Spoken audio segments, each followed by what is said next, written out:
May tanong po ako, yung puno ng langka namin ay dati namumunga. Pero ngayong taon, hindi po namunga. Anong fertilizer ang pwedeng gamitin? Salamat po. Frank Egalia from San Pedro, Laguna. Subukan po ninyo muna po ang pataba na yung po mga organic. Organic.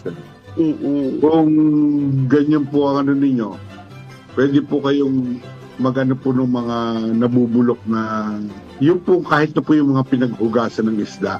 Okay. Pwede O mga- pagdilig. Oo, yun ang idilig nyo. Bago yung mga bituka ng isda, yung mga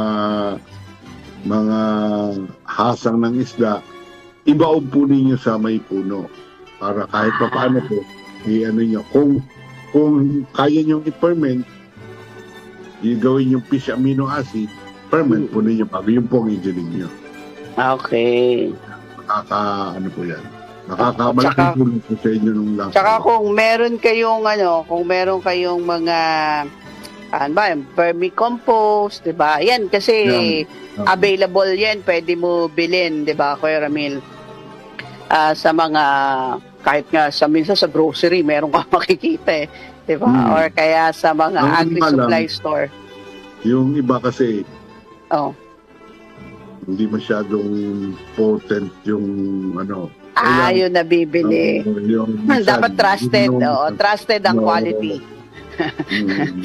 Kasi may mga may trust issues tayo sa mga minsan nagbebenta ng mga mga fertilizer na ganyan. Baka mamaya hindi po magandang klase. Kulang.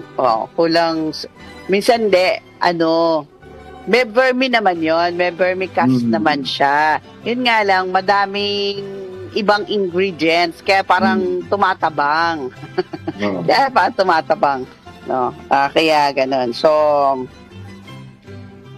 ayan, gagawin niya. Fertilizer po muna. Subukan natin. Baka yung ating mga langka, di ba, nandyan lang yan nasa isang corner lang ng mga natin, backyard, di ba? Baka minsan uubusan na rin po sila ng sustansyang nakukuha sa lupa. So, pwede nating tulungan sa pamamagitan po ng paglalagay ng organic fertilizer.